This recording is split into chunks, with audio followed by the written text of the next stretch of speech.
Hello everyone. आज का अपना टॉपिक है अस्थमा। इसके अंदर हम अस्थमा को पूरा कंप्लीटली स्टडी करेंगे, जो कि जीएनएम और बीएससी नर्सिंग के लिए इम्पॉर्टेंट है। इसके अंदर हम इसकी definition, causes, pathophysiology, types, diagnosis और मैनेजमेंट को कवर करेंगे। स्टार्ट करते हैं। सबसे पहले अस्थमा। अस्थमा की हमारे पास इसके अंदर दो डेफिनेशंस है।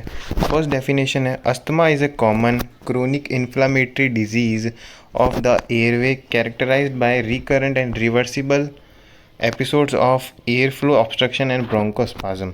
इसके अंदर क्या होता है ना कि हमें एक क्रोनिक इन्फ्लेमेटरी डिजीज़ होती है ये, जिसके अंदर जो हमारी एयरवे होती है वो बहुत ज़्यादा नैरो हो जाती है और एयर फ्लो बिल्कुल भी ठीक से हो नहीं सकता।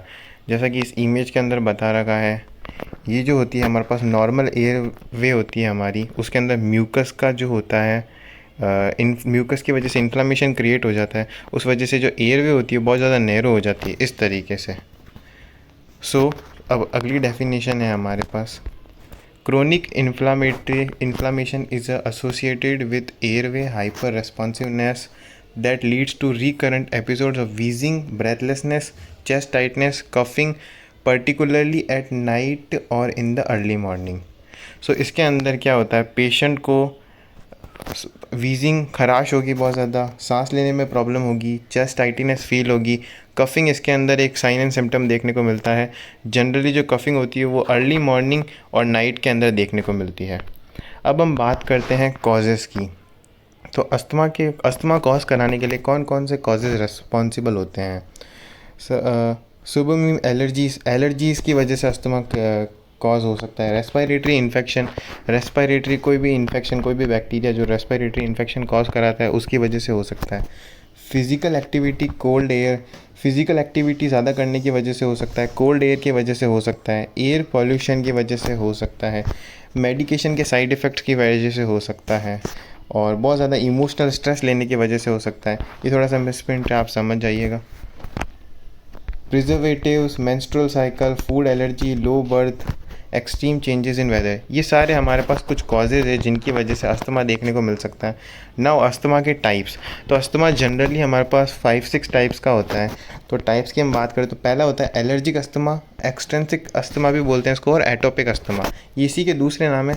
तो फर्स्ट अस्थमा होता है हमारे पास एलर्जिक अस्थमा।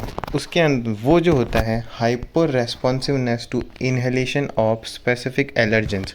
कुछ एलर्जेंस होते हैं जिसको अगर हम इनहेल कर लेते हैं, जो हमारी ब्रीदिंग एयरवे की जो प्रोसेस होती है उसके थ्रू हमारे लंग्स के अंदर चले जाते हैं, तो उस वजह से हमें एलर्जिक अस्थमा देखने को मिलता है। वो जनरली होता है पेट डेंड्रिकल्स, dust, feather, moulds and pollen food.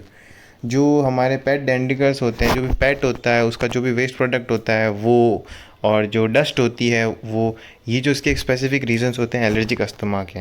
इसके बाद नेक्स्ट आता है हमारे पास non allergic asthma. Non allergic asthma क्या होता है? Non allergic asthma also known as non atopic asthma, इसको नॉन एटोपिक अस्थमा भी बोलते हैं, एंट्रेंसिक अस्थमा भी बोलते हैं। इस asthma that isn't related to an allergy, ये किसी एलर्जी से रिलेटेड नहीं होता है। ट्रिगर लाइक पोलन और डस्ट मिट्स, ये डस्ट मिट्स और क्या बोलते हैं जो पोलन होते हैं उनकी वजह से नहीं होता है। It is least common than allergic asthma, allergic asthma के मुकाबले ये कम देखने को मिलता है। ये जनरली अकर होता है कोल्ड, हीट, पॉल्यूशन, स्मोक और डिओड्रेंट्स की वजह से। Now mixed asthma. Mixed asthma वो अस्थमा होता है जिसके अंदर एलर्जिक और नॉन एलर्जिक दोनों के कॉजेज़ मिक्स देखने को मिलेंगे। फिर आता है नॉक्चुरल अस्थमा। वो अस्थमा जो होता है वो होता है नाइट, सीवियर इन नाइट, मतलब ऐसा अस्थमा जो नाइट के टाइम पे सीवियर हो जाता है उसको बोलते हैं नॉक्चुरल अस्थमा, नाइट में ज़्यादा सीवियर होता है। Now next is occupational asthma at work place. कोई भी ऐसा वर्क प्लेस है जहाँ पे एयर पॉल्यूशन बहुत ज़्यादा है, जैसे कोई भी कंस्ट्रक्टिव साइट हो सकती है, और मे बी किसी का ऑक्यूपेशनल यानी कि जो वर्क प्लेस है वो बहुत ज़्यादा पॉल्यूटेड है, तो उस वजह से अगर कोई भी अस्थमा पेशेंट को देखने को मिलता है तो उसको हम ऑक्यूपेशनल अस्थमा के अंदर देखेंगे। Now next clinical manifestation. तो क्या क्या साइन एंड सिम्टम्स देखने को मिलेंगे अगर किसी भी पर्सन को अस्थमा है? तो वीजिंग, खराश, चेस्ट टाइटनेस देखने को मिलेगी। चेस्ट टाइटनेस के अंदर पेशेंट को बहुत ज़्यादा डिस्कम्फर्ट फील होगा चेस्ट के अंदर, वो प्रॉपर्ली ब्रीद इन और ब्रीद आउट नहीं कर पाएगा। Shortness of breath, breath shortness देखने को मिलेगी, म्यूकस प्रोडक्शन, बहुत ज़्यादा म्यूकस का जो प्रोडक्शन है वो बढ़ जाएगा, फटीग, थकावट, फीवर और मेंटल कन्फ्यूजन, ये सारे साइन एंड सिम्टम्स देखने को मिलेंगे। साथ में है एंजाइटी और कफ, ये सारे साइन एंड सिम्टम्स हमें अस्थमा के पेशेंट के अंदर देखने को मिलेंगे। Now diagnostic evolution. So diagnostic evaluation के अंदर हम बेसिकली किसी पेशेंट के अंदर कैसे पता लगाते हैं, कौन कौन से टेस्ट होते हैं या कौन कौन से मेथड्स हैं जिनकी वजह से हम पता लगा सकते हैं कि पेशेंट को अस्थमा है या नहीं है।